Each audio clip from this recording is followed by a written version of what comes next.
Un gusto verlo nuevamente. Eh, Quiero hacer una pequeña oración antes de comenzar.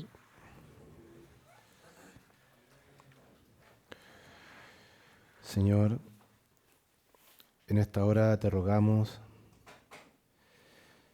que tú, en tu misericordia, uses mis labios para hablar de tu palabra. Sabemos que son tiempos peligrosos donde es muy necesario que estemos atentos y despiertos a tu voz y que la podamos seguir, Señor. Te ruego tu misericordia, que abra nuestras mentes, nuestros corazones también para recibirla. Y Señor, que tú hagas tu obra en medio nuestro, que hagas tu voluntad. Amén.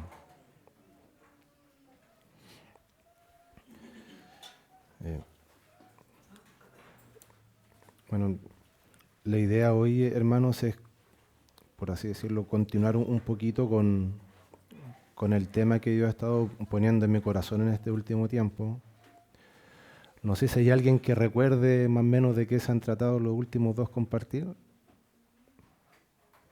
No, ya, me lo imaginaba, así que no se preocupe. Eh, ¿Se acuerdan de cuando hablamos del yugo, de que el Señor nos invita a tomar su yugo y aprender de Él, que es manso y humilde de corazón?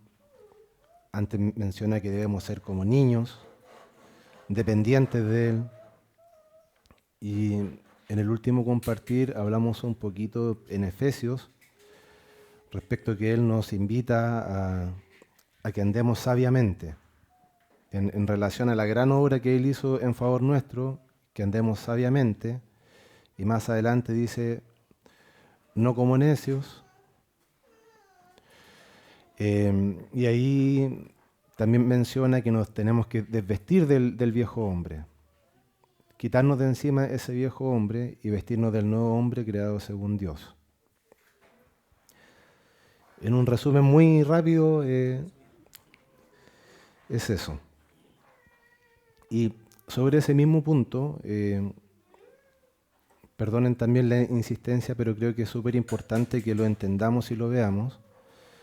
Y quiero comenzar leyendo, antes de avanzar con la otra parte que Dios puso en mi corazón, en Mateo 5.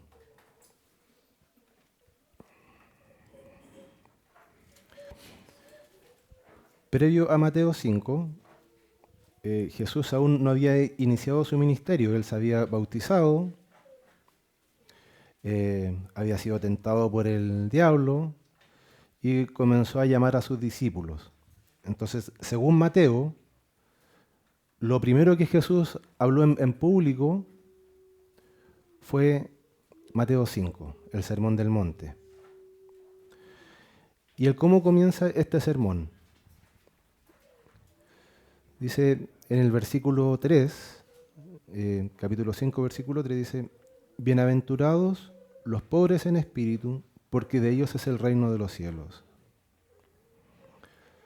¿Se acuerdan que anteriormente habíamos visto que el ser como niños, el término en el griego, habla de un niño que es dependiente, incluso de uno que no tiene voz, totalmente dependiente? Acá cuando habla de los pobres en espíritu, habla de una persona cuya condición no es una pobreza en la que no llega a fin de mes y le cuesta sostenerse. La pobreza, el término pobreza que aquí usa en el original es de una persona que está en condición de indigencia, una persona que no tiene absolutamente nada y que depende por completo de la misericordia de otro. Eh, por lo que he entendido, esta es una declaración de principios de nuestro Señor. Y el primer principio que establece es que su reino, porque él en Mateo habla mucho de su reino, el primer requisito es ser alguien pobre de espíritu, alguien que depende por completo de él. Y el segundo principio es bienaventurados los que lloran. Y el término llorar tiene que ver en el original con una persona que está con un luto, Pero no un luto cualquiera, esta es la expresión como más extrema del luto. Tiene que ver con un quebrantamiento total. Y ese quebrantamiento tiene que ver con el punto anterior. Una persona que se ve a sí misma totalmente incapaz, incompetente, se quebranta su corazón, se derrama delante del Señor. Y el quinto, el tercer elemento, que está en el versículo 5, dice, bienaventurados los mansos. Y aquí usa exactamente el mismo término manso que usa en el capítulo 11, versículo 20 y algo, cuando se refiere a él que él es manso y humilde de corazón. Este manso tiene que ver con ese mismo término, que es un animal salvaje que voluntariamente se somete a un amo. Entonces, si lo vamos viendo, esto es como un escalafón. La puerta de entrada es la pobreza de espíritu, el saber en qué condición estamos delante del Señor. El segundo escalafón es el quebrantamiento. Y el tercer escalafón es un rendir la voluntad ante el Señor. Y decir, yo podría vivir mi vida como yo quiero, pero la rindo ante otro, la rindo ante el Señor. Y el cuarto escalafón es bienaventurados los que tienen hambre y sed de justicia. ¿Por qué? Porque ellos serán saciados. Aquí el término hambre que usa y sed no es un término de hambre cualquiera, no es un hambre que me da a la hora de almuerzo cuando ya desayuné. Esta es un hambre que, probablemente el hambre que sentía Jesús luego de sus 40 días en el desierto sin comer, es ese tipo de hambre. Es un hambre en que uno quiere comerse el mundo y una sed en que uno quiere beberse el mundo. También es un término extremo el que usó nuestro Señor cuando presentó este sermón. Estos 4 primeros escalafones son internos y tienen que ver con lo que ocurre dentro de nuestro corazón. Los 4 siguientes son externos y eso tiene relación con que Dios, antes que se externalice la obra de Él en nosotros, lo primero que quiere es un trabajo en nuestro corazón, es una obra en nuestro corazón. Quiero que me acompañen a Isaías 66.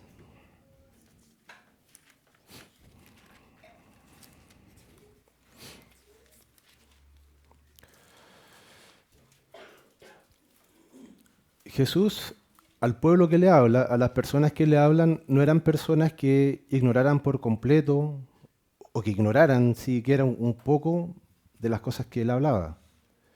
Era un pueblo que tenía la ley, tenían ritos, tenían costumbres establecidas por Dios y otras muchas que establecieron ellos mismos para tratar de como perfeccionar el culto hacia Dios.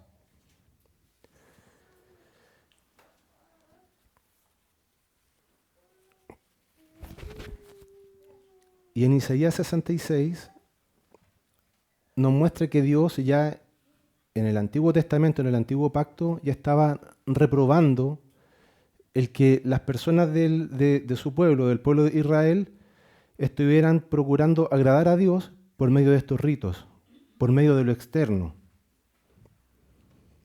Y fíjense qué les dice en los versículos 1 y 2. Dice, Jehová dijo así, el cielo es mi trono y la tierra estrado de mis pies. ¿Dónde está la casa que me habréis de edificar y dónde el lugar de mi reposo? Mi mano hizo todas estas cosas. Y así todas estas cosas fueron, dice Jehová. Pero miraré, ¿a quién?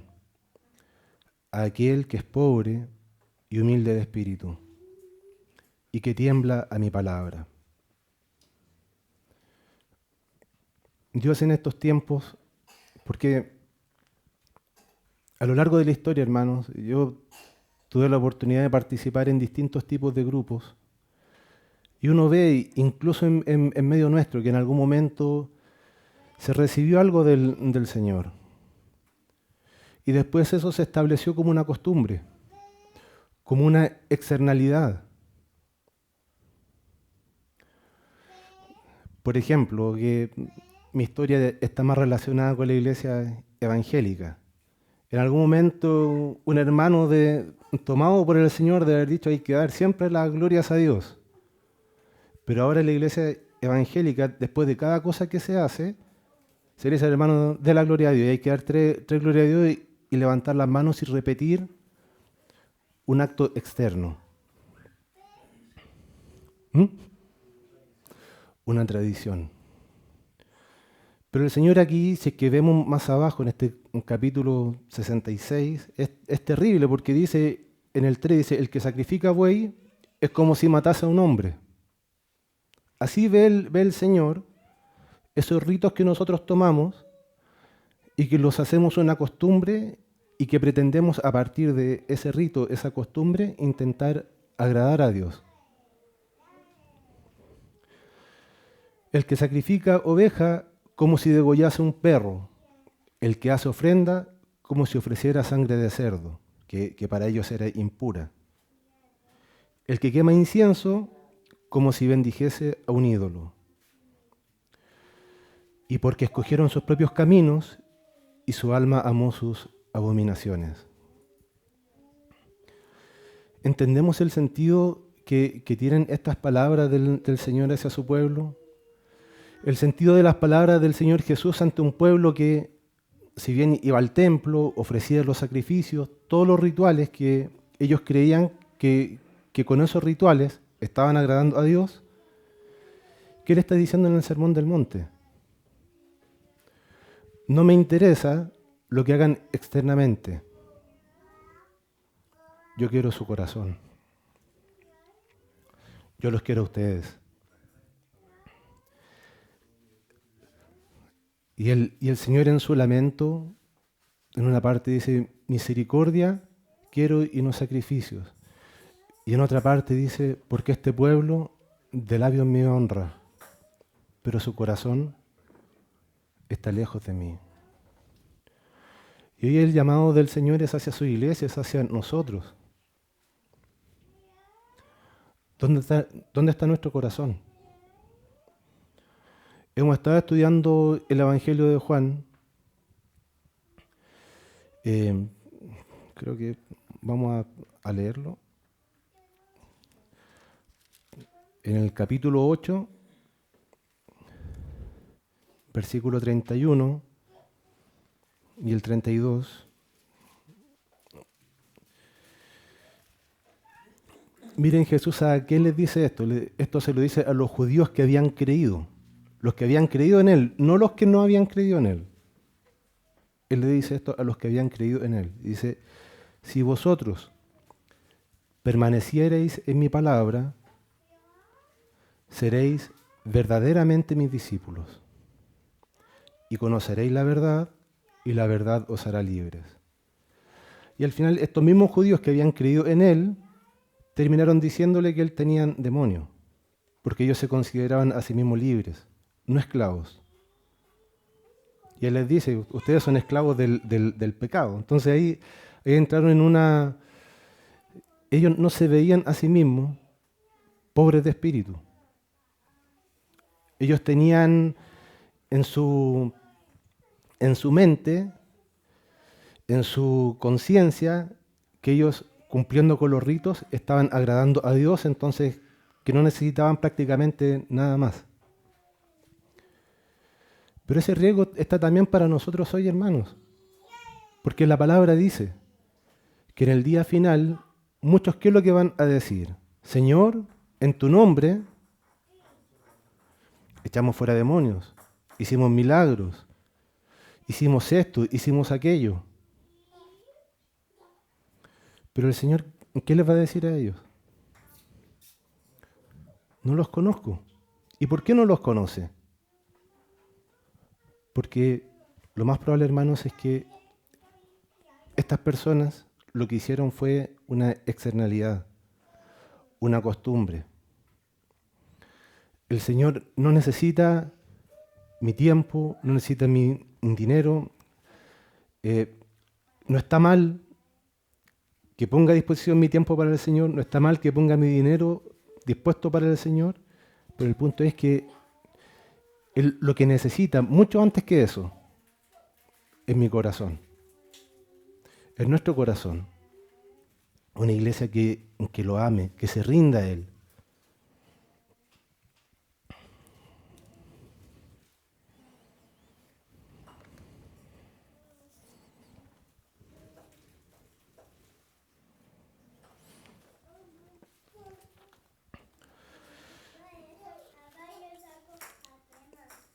Y esa entrega hacia Él va a derivar necesariamente en una vida cambiada. Después vamos a retomar en Mateo los otros 4 escalafones. Estos tienen que ver con el carácter que Dios forma. Y el último escalafón de ellos es que vamos a ser perseguidos. Cuando es el Señor el que gobierna nuestras acciones, cuando es el Señor el que produce una vida transformada en nosotros, hay persecución. Ahora, hermanos, los invito a leer en Efesios, versículo 4, 11.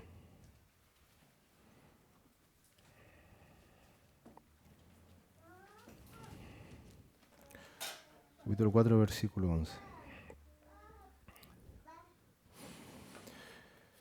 Habíamos visto esto rápidamente la última vez que compartí.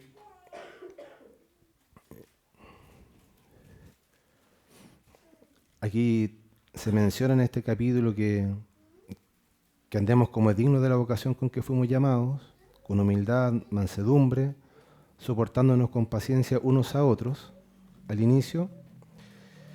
Y aquí a partir del 11, él habla de la obra que el Señor quiere hacer en la iglesia. ¿Cómo quiere Él que la iglesia sea esa expresión que Él espera que seamos?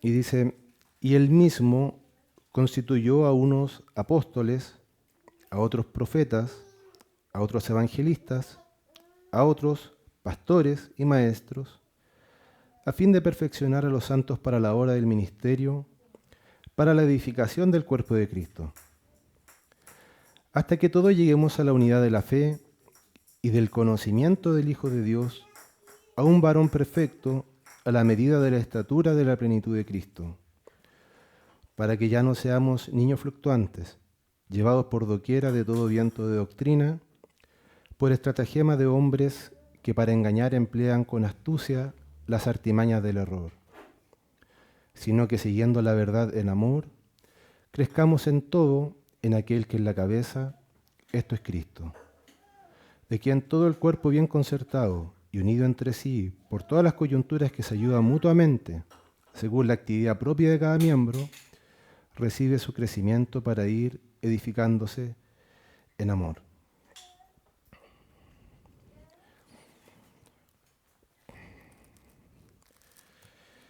Permiso.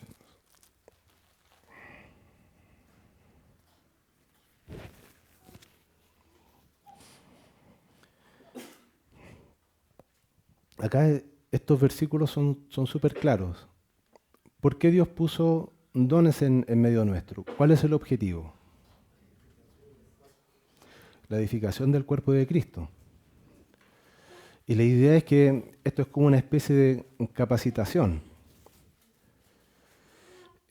Antes mencionamos en Juan que él dice que si permanecemos en su palabra seremos verdaderamente sus discípulos. El requisito es estos 4 primeros principios, mantenerlos siempre en nuestra vida. Esa dependencia de Él. Y ahí entran estos dones. ¿Cómo voy a permitir yo ser capacitado si no tengo mansedumbre, una actitud de alguien que podría hacer las cosas como Él quiere, pero que está dispuesto a escuchar? ¿Es fácil escuchar a un anciano o a un hermano cuando a uno lo corrige? No es fácil, ¿cierto? Pero ahí está esa actitud, la actitud de la persona pobre de espíritu, de la persona mansa que está dispuesto a ser enseñado. ¿Y cuál es el fin? Es perfeccionar a los santos para la obra del ministerio. ¿Y por qué Dios quiere que nos perfeccionemos? ¿Qué es lo que viene a buscar Él? Más adelante, en el capítulo 5, dice que Él viene a buscar una iglesia santa, sin mancha y sin arruga. Dios quiere, hermanos, que cada uno de nosotros seamos una expresión de Él.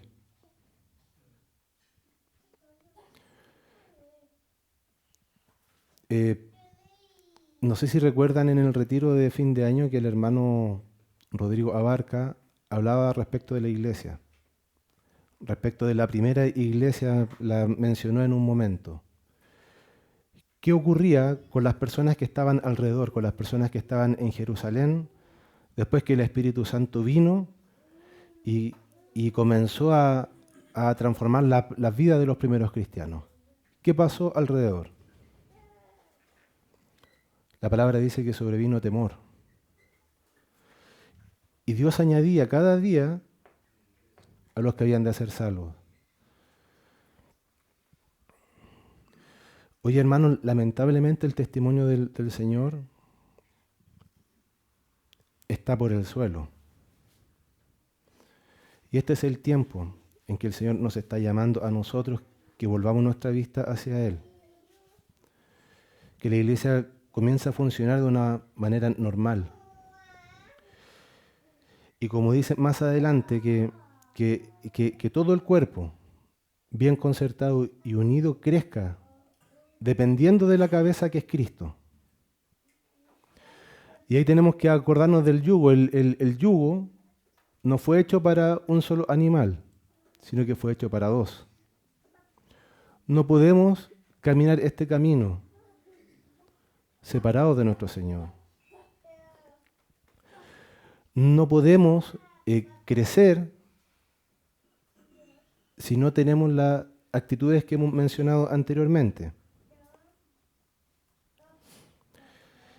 ¿Y para qué están puestos los dones? No para que, no sé, seamos superestrellas como se ve en otros lados, el super pastor, el super predicador, el super evangelista.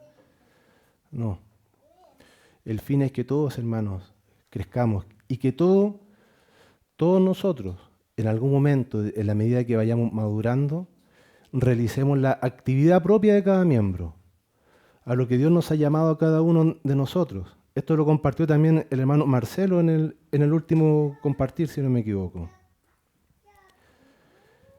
Que nosotros tenemos que crecer, tenemos que madurar para cumplir con nuestra función también. Todos tenemos una función en el cuerpo.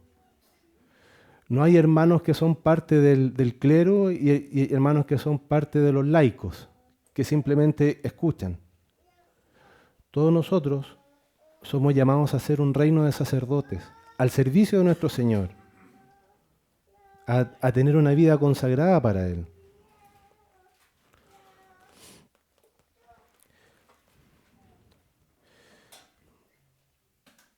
Y esto va a provocar que todos lleguemos a la unidad de la fe y del conocimiento del Hijo de Dios. A un varón perfecto, a la medida de la estatura de la plenitud de Cristo.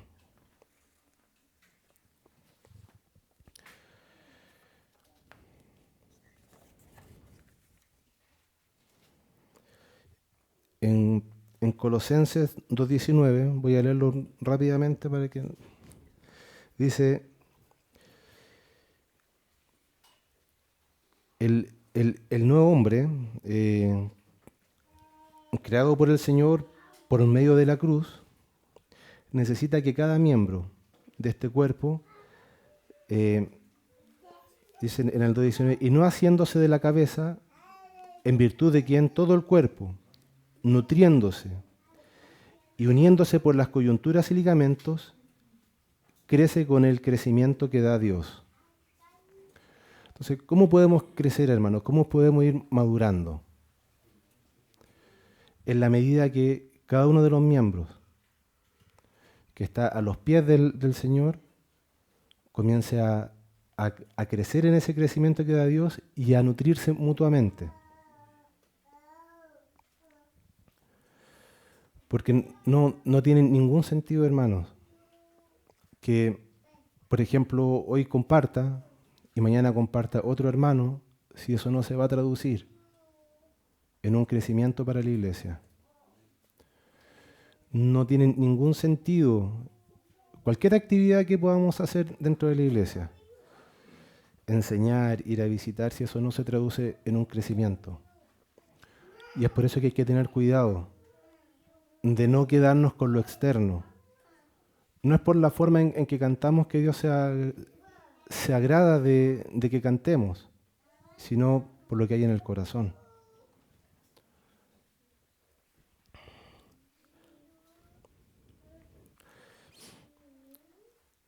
Y aquí, en el 14 usa la misma expresión de niños que usó Jesús, pero aquí lo usa en un mal sentido. Si es que no estamos asidos de la cabeza que es Cristo, si no nos nutrimos de Él, ¿saben qué es lo que va a pasar con nosotros? Vamos a ser niños fluctuantes. Este mismo niño que depende, que en el sentido bueno todos debemos seguir siéndolo siempre, pero que habla de un niño inmaduro, un niño que no creció, un niño que no maduró, un niño que no se desarrolló. Y ese niño fluctuante va a ser llevado por cualquier viento de doctrina. Escucha algo diferente o algún hermano le dijo algo que lo hizo sentir mal. Y cualquier situación hace que la fe se derrumbe, que la fe decaiga, porque no está sustentada en el Señor.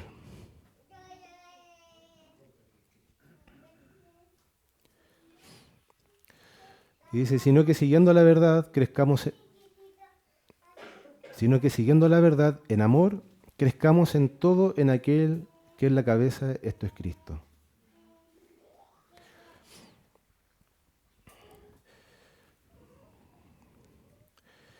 ¿Y esto qué es lo que debiera producir en nosotros? Porque a veces, por lo menos tiempo atrás, cuando leía, por ejemplo, que el hijos obedeced a vuestros padres, cuando me casé recién y leía esto que la mujer debe estar sujeta al hombre, no sabía cómo decirle para que no se me enojara. Pero esto jamás se va a producir si uno no se sujeta a Dios. ¿Cómo voy a amar a mi esposa si no estoy sujeto a Dios, si no estoy con el yugo sujeto a Dios? Entonces aquí en Efesios más adelante habla de que nos sujetemos unos a otros. ¿Cómo nos vamos a sujetar unos a otros si no nos sujetamos a Dios? Que los maridos amen a sus esposas, que las esposas se sujeten a sus maridos, que los hijos obedezcan a los padres y que los padres tampoco hagan que los hijos se exasperen. Cómo el trabajador va a ser fiel al patrón, al jefe, al dueño de la empresa y va a trabajar como para el Señor si no estamos unidos a nuestro Señor. Y así el patrón, ¿cómo no va también a abusar del empleado si su corazón no está sujeto al Señor?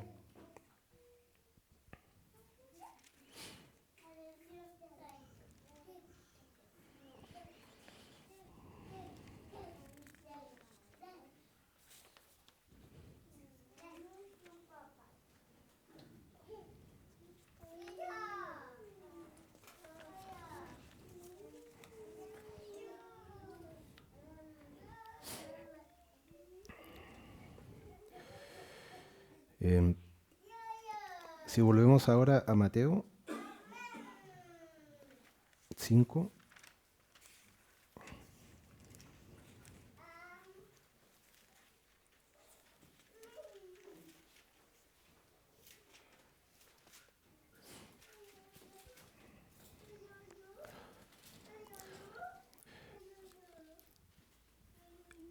esta obra que Dios quiere hacer en nuestro interior y que quiere que vaya madurando en la medida que como iglesia comenzamos a funcionar, en la medida que somos corazones enseñables, corazones dispuestos a escuchar, dispuestos a recibir.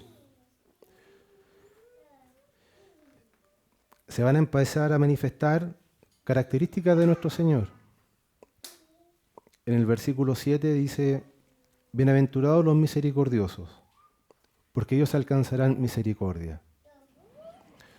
Si nosotros no pasamos primero por ser pobres de espíritu, por ser de los que lloran, de los que se quebrantan, por no ser mansos, por no tener hambre y sed de justicia, vamos a poder mirar con misericordia a otros si no consideramos nuestra posición delante del Señor. Entonces, en el siguiente escalafón viene el actuar con misericordia. Y es por eso que en Efesios dice, considerándonos unos a otros, teniendo paciencia unos con otros. Y no tomando el hacha para darle al hermano a la primera en que me siento ofendido, me siento pasado a llevar, me siento afectado por algo que dijo. Y después dice, bienaventurados los de limpio corazón. ¿A qué se refiere con el limpio corazón? Pero esto no se refiere a un corazón puro, que nosotros tengamos un corazón puro, sino que esto se refiere a que en nuestro corazón no haya mezclas. Que nuestro corazón sea puro en el sentido que nuestro corazón tenga solo un Señor. Que nuestro corazón sea solo para nuestro Señor.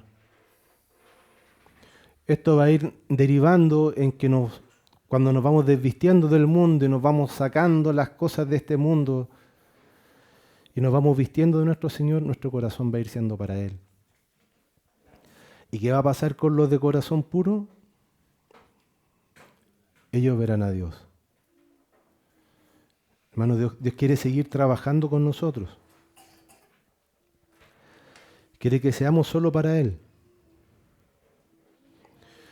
Y después dice, bienaventurados los pacificadores.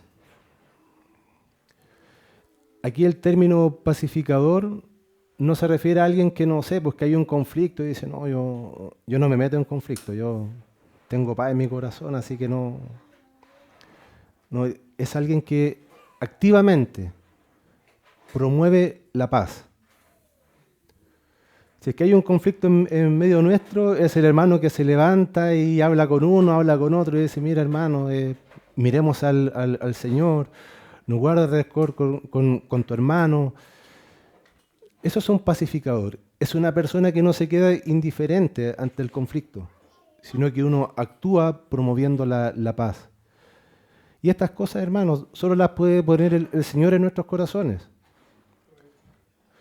Porque nuestras fuerzas nos levantamos, en nuestras fuerzas en el hogar, cuando algo no nos parece, podemos ser rudos con los hijos, rudos con las esposas, o las esposas cuando ven que el marido no sé, se pasó de listo ahí ya, no, ¿qué le voy a hacer caso a este? Pero es esa dependencia con el Señor la que puede provocar en que en nuestros corazones exista este ser pacificadores, exista esta paz. Y en el último punto dice, bienaventurados los que padecen persecución por causa de la justicia. Si es que el Señor hace una obra en medio de su iglesia, si hace una obra en nuestros corazones, Satanás no se va a quedar indiferente. El mundo no se va a quedar indiferente ante eso. O conocen al Señor y creen por medio nuestro, o nos van a perseguir. Creo que es en Timoteo, creo que no tengo el versículo aquí a mano, pero que habla que en la medida, no recuerdo textual, pero dice que cuando el Señor va transformando nuestras vidas, vamos a sufrir persecución. Que la persecución, por así decirlo, está garantizada cuando el Señor hace una obra en medio nuestro. Y aquí el llamado, hermanos, es como mencionaba hace un rato, en Efesios 5:27, cuando habla respecto del marido y la mujer, él dice, esto en realidad yo lo hablo de Cristo y de la iglesia, dice que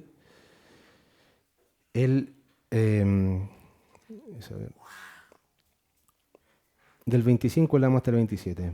Maridos, amad a vuestras mujeres, así como Cristo amó a la iglesia y se entregó a sí mismo por ella. ¿Para qué? Para santificarla, habiéndola purificado en el lavamiento del agua por la palabra, a fin de presentársela a sí mismo, una iglesia gloriosa que no tuviese mancha ni arruga ni cosa semejante, sino que fuese santa y sin mancha. Hermanos, el Señor nos quiere para Él, para un día presentarnos a sí mismo, no individualmente, sino corporativamente, como un nuevo hombre, como una novia que está preparada para Él. Y el llamado del Señor en este tiempo es a que nos santifiquemos, a que nos purifiquemos, a que nos volvamos de corazón a nuestro Señor. Y que miremos nuestro caminar. Mirémonos a nosotros mismos. Miremos si hay religiosidad en lo que hacemos. Si nos conformamos solamente con venir a la reunión, con participar en la semana en la reunión, con hacer una oración por aquí y por allá, pero que nuestro corazón esté lejos de Él. Él quiere nuestro corazón. Y teniendo nuestro corazón, va a tener también una iglesia que se purifica a sí misma, que se limpia, una iglesia que se entrelaza, una iglesia que se ama, una iglesia que se une, una iglesia que se nutre mutuamente. Y Él un día va a venir a buscar a esa iglesia. Él no quiere venir a buscar con lo que se encontró en Israel, un pueblo que seguía solo ritos y costumbres, y que se conformaba y tenía su seguridad en que no sé, en que cenamos de cierta forma, en que cantamos de cierta forma, en que tenemos ciertos tipos de reuniones, o que la palabra que compartimos se ajusta a la Biblia y que está bonita. Eso no sirve de nada, hermanos, si nuestro corazón está lejos de nuestro Señor. Y Él nos llama la atención, porque Él quiere que crezcamos como iglesia. No nos quiere inmaduros, no nos quiere niños. Él quiere una iglesia santa para Él.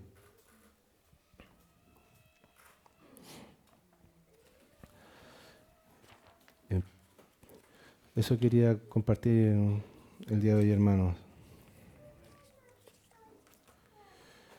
Voy a hacer una pequeña oración. Señor, en esta hora te damos las gracias en primer lugar porque tú en tu misericordia nos hablas. Señor, tú quieres nuestros corazones para ti. Quiere que doblemos nuestras cervices, que no nos bastemos en nosotros mismos, que no dependamos de nosotros mismos, sino que en todo dependamos de ti. Te rogamos, Señor, que tú obres en medio nuestro, que si nuestros corazones se han alejado de ti, si nos hemos conformado con cumplir con ciertos ritos, con ciertas costumbres, remece nuestros corazones, Señor, para volver nuestra mirada hacia ti, para buscarte a ti de todo corazón, para permanecer en tu palabra y ser verdaderamente tus discípulos. Te rogamos, Señor, por tu iglesia en Pudahuel, que tú obres en medio nuestro, que nuestros corazones estén dispuestos para ti, Señor. Ten misericordia, Señor. Te lo rogamos, Padre, en el nombre de Jesús. Amén.